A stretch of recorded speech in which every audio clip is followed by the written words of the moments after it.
Sir ఇంకొకటి sir మనకి ఈ ఆ రోజుల్లో రాఘవేంద్రరావు గారు దాస్ నారాయణరావు గారు ఇద్దరు ఉండేవాళ్ళు పోటాపోటీకి నడిచేది సినిమాలు. రాఘవేంద్రరావు గారు సపరేట్ ట్రాక్ నడిచేది, దాసరి గారితో ఒక ట్రాక్ నడిచేది. ఎట్లా సార్ ఎట్లా బ్యాలెన్స్ చేసేవాళ్ళు? ఇద్దరు డైరెక్టర్లతో పనిచేశారు కదా మీరు. అవునండి. రాఘవేంద్రరావు గారితో నడిచేది, ఇటు దాసరి గారితో నడిచేది. దాసరి గారితో ఒక స్కూలు, అవునండి. రాఘవేంద్రరావు గారితో ఒక స్టైల్. అవును. ఎట్లా సార్ ఎట్లా బ్యాలెన్స్ చేసేవాళ్ళు? ఎట్లా వాళ్ళ వ్యూ పాయింట్ ఆఫ్ వ్యూలో ఈ కథ ఇలా ఉండాలి, అట్లా ఉండాలి, అటువంటి వాటిలో డిఫరెన్స్ ఉంటుంది. కానీ మీరు ఒక డాక్టర్ వేషం వేస్తారనుకోండి, రాఘవేంద్రరావు గారి సినిమా అయినా దాసరి గారి సినిమా అయినా సరే గుండె మీద చేపెట్టి నాలుగు చూపించు, కళ్ళు చూడు, ఇవే ఉంటాయి కదా. మనకి ఉండదండి, వర్కింగ్ స్టైల్ డిఫరెన్స్ ఉండదు. కాకపోతే ఏంటంటే రాఘవేంద్రరావు గారు ప్రూవ్డ్ ఆర్టిస్టులనే తీసుకునేవాడు. ఓకే. ఇక్కడికి వచ్చేప్పటికి ఈయన రంగస్థలం నుంచి కూడా చాలా మందిని ఎంకరేజ్ చేసి తీసుకున్నారు. దాసరి గారు కొత్త వాళ్ళని కూడా ఎంకరేజ్ చేసి చాలా మందికి అప్లిఫ్ట్ ఇచ్చారు ఆయన. అట్లా ఉండే నాకు కూడా అట్లాగే 2-3 వేషాలు ఆఫర్ చేశారు ఆయన. అవి మన చేతి దాకా రాలేదు. ఓకే. ఒక సినిమా ఏదో సుమన్ గారు హీరో, అందులో 3 విలన్లు ఉంటారు. అంతకుముందు జంజాల గారు కృష్ణమూర్తి కుక్కపిల్లని ఒక టెలిఫిల్మ్ చేశారు ఈటీవీకి. అందులో వేషం దాసరావు గారు చూసి కామెడీ విలన్ వేషం సుబ్బరాయ శర్మకి ఇవ్వండి, మిగతా ఇద్దరునేమో రామిరెడ్డి లేదు ఇంకోళ్ళు ఎవరో ఉంటారు కదా, సత్యనారాయణ గారు ఒక వేషం, ఇంకో అట్లా పెడదాం అనుకుని ఆయన అనుకుని నాకు డేట్లు పంపించారు, విమానం టికెట్లు పంపించారు, అన్నీ అయ్యాయి. సరిగ్గా నేను రేపు ఎల్లుండో వెళ్ళాలి అనుకుంటే సౌత్ ఇండస్ట్రీ మొత్తం అంతా స్ట్రైక్లో వెళ్ళిపోయింది. 4 భాషలో ఎవరు షూటింగ్లు చేయలేదండి. ఒక 4 రోజుల పాటు కంప్లీట్గా. అట్లా ఆ వేషం పోయింది. ఓకే. మనకి ఇస్తానన్న వాడు ఉన్నా కూడా అట్లా మిస్ అయ్యాం. ఓకే. అలాగే శ్రీవారికి ప్రేమలేఖ చేస్తున్నప్పుడు ఇతనే రైటర్ కదా, జంజాలే రైటరు, డైరెక్టర్ కదా. ఒక సీన్ వచ్చింది, ఆ సీన్లో ఈ సాంగ్ కూడా పెట్టి నన్ను మెడ్రాస్ పిలిపించి ఆ సాంగ్లో మధ్యలో నా డైలాగులు నా వాయిస్తో పెట్టించి కూడా చేశారు.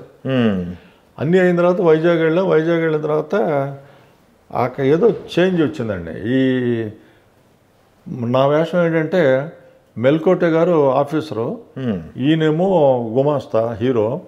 ఈ మధ్యలో ఆయనకి తెలుగు రాదు, ఈయనకి ఇంగ్లీష్ రాదని ఒక దుబాసి వేషం ఒకటి పెట్టారన్నమాట, కామెడీగా ఉంటుందని. ఓకే.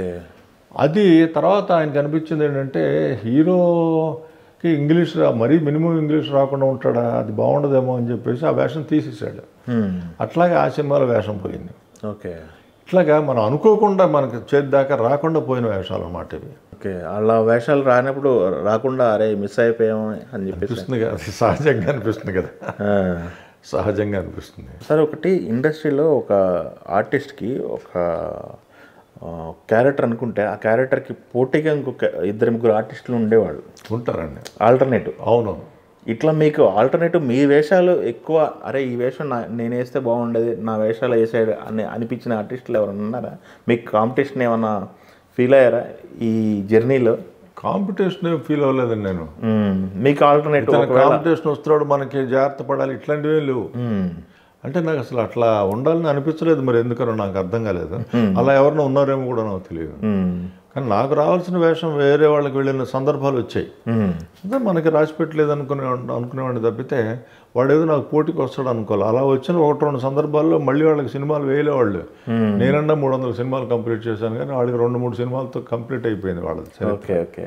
అట్లాంటివి జరిగాయి. ఓకే. కానీ నేనేం ఫీల్ కాలే, ఎందుకంటే వాడికి రాసి పెట్టుంటే వాడికే వస్తుంది అనే పాలసీ నాది. మీకు వ్యాపకం ఏంటి సార్? సినిమాలు ఉన్నంతసేపు సినిమాలు వేసుకుంటారు, ఒకవేళ సినిమాలు లేకపోతే మీ వ్యాపకం ఏంటి? సినిమాలు ఇప్పుడు లేకపోయినప్పుడు, ఇప్పుడు మనకి కోవిడ్ వచ్చినప్పుడు ఆ 2 ఏళ్ళు గ్యాప్ వచ్చేస్తుంది. 2 ఏళ్ల తర్వాత కోవిడ్ బ్యాక్గ్రౌండ్లోనే ఒక సినిమా వచ్చింది, వివాహ భోజనం అని. ఆ సినిమా చేశాను. అక్కడి నుంచి కోవిడ్ తర్వాత ఎప్పుడైతే గ్యాప్ వచ్చిన తర్వాత కొత్త తరం రావటం మొదలుపెట్టారు కదా, కొత్త తరం వస్తుందిగా మామూలుగానే. అట్లాగే వాళ్ళు కొంచెం ఎస్టాబ్లిష్ అవ్వటం అట్లాగే వచ్చింది, మనకు కొంచెం వెనకబడ్డాం అప్పుడు. అయినా నేను చేస్తే బాగుంటుంది అనుకున్న వేషాలు నాకే వస్తున్నాయి ఇప్పటికి కూడా. ఇప్పుడు మ్యాచ్ ఫిక్సింగ్లో అనే సినిమా తీశారు వీళ్ళు, ఈటీవీ వాళ్ళు. అందులో కామెడీ వేషం మెయిన్ వేషం, అది వివాహ భోజనంలో మెయిన్ వేషం, ఇట్లాగా వస్తూనే ఉన్నాయి. ఓకే.